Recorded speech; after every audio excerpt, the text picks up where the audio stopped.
right, yeah, just to wrap up, I will go over kind of the basic structure of the policy memo. And just to give a little bit of context, so I'll be going over a memo that I recently published in JSPG.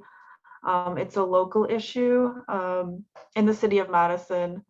So essentially, just really quickly, some context. So obviously, like green infrastructure is something we want to support and develop. But that could have kind of unintended consequences in that areas that typically get developed with green infrastructure. In our case, we focused on bike paths. Areas that get developed can be at risk for gentrification. Basically, Madison's a very bikeable city. It's one of the most bikeable or the most bikeable city in the US. And so there's a lot of bike projects that are under development, and these areas tend to gentrify over time. So our policy memo kind of addressed, rather than, dealing with the effects of gentrification after it's already happened, because you've already developed an area and now it's more expensive, dealing with the potential that will happen while development is taking place rather than doing it afterwards. So that's the basic premise of our memo. Next slide, please. So I'll go over just like kind of basic components of a memo: the executive summary, background, policy options, and policy recommendation.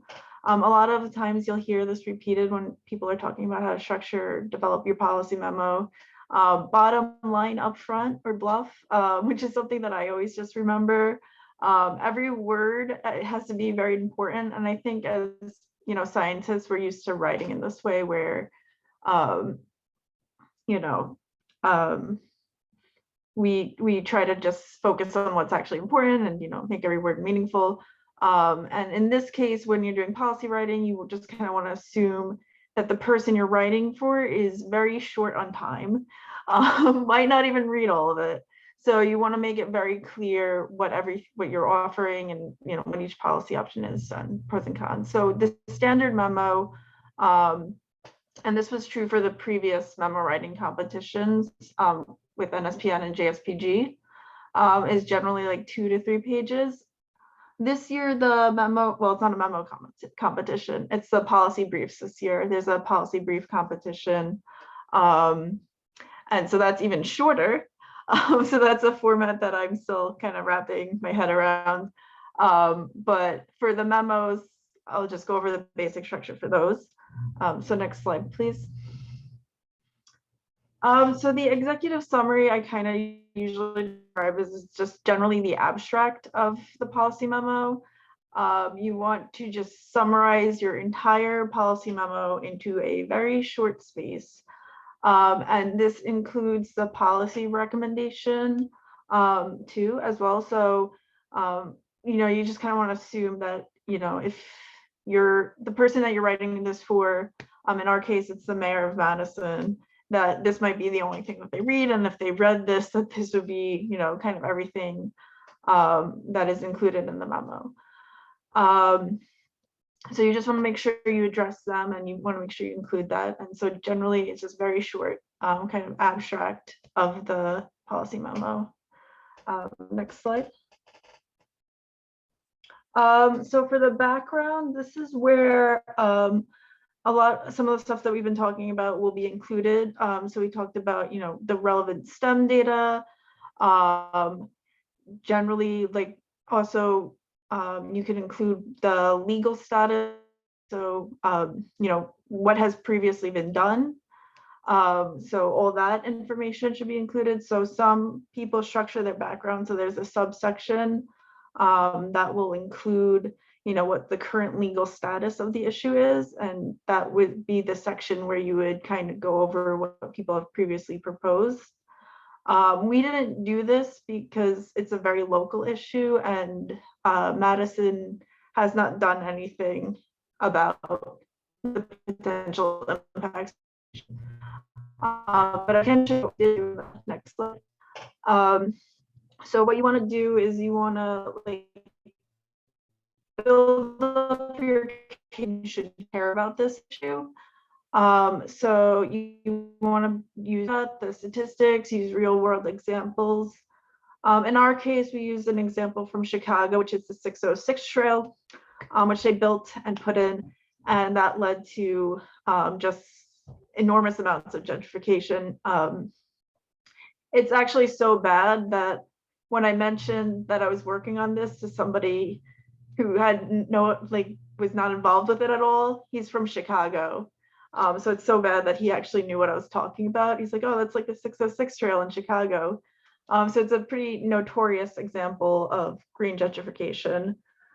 And after that was developed, and they did try to kind of deal with the after effects of that, but it just got so out of hand.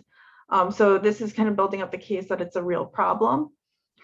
And so then we go into what bike infrastructure is currently being developed in Madison. And then also in the third section, we make the case that the bike projects that are currently being developed or are in the pipeline to be developed are at risk for gentrification. So just really, build up that case that this is an issue that, the mayor should care about. One would hope. So next slide, please. And so the policy options, generally for like a 2 to 3 page memo, you can have one. Generally people do 2 to 3. And also, as Yuki mentioned, inaction is also usually a very powerful example of a policy option that you could have. So sometimes it's like 2 and then, inaction, that's like the third one, or sometimes it's 2 or sometimes it's just 1. It just kind of depends on kind of the issue. Generally it's around 3, but it could vary. Next slide, please. And so the other important thing that you want to think about, and this has already been brought up, so I'll just go through it quickly, but you do want to actually for each option have your pros and your cons. So even for the one that you like, so every policy option is likely going to have some negative effects. So you want to make sure that that's clear, and you want to make sure that it's clear that you actually thought about it and that you've weighed each option. So generally speaking, each option should have a few pros and cons. Next slide, please. And last but not least, Yuki already went over this, so I'll just go over it really quickly, but you want to have your policy recommendation. So if you propose several options, you'll want to choose one that you think is the best. And again, you want to make sure that it's clear that you've actually kind of thought through this. So that'll be clear in your policy options and your policy recommendations, what you want to kind of propose. You could go to the next slide. It's the last one. Essentially, generally people propose kind of one solution, but you can have a mixture of 2 options that you had previously. So in our case, we did a combination of it 2. So we proposed one policy option, but that can only really be used if development hasn't taken place yet. So in other cases, that policy option couldn't be used. So we went with the kind of combination of 2, depending on like certain circumstances, to try to prevent green gentrification. So it's not that uncommon for people to kind of like recommend 2, and depending on certain circumstances, or just 1. But the policy recommendation should also be pretty short and concise, and you should be very clear about why you think that this is the best option. And so those are kind of the standard sections of the memo.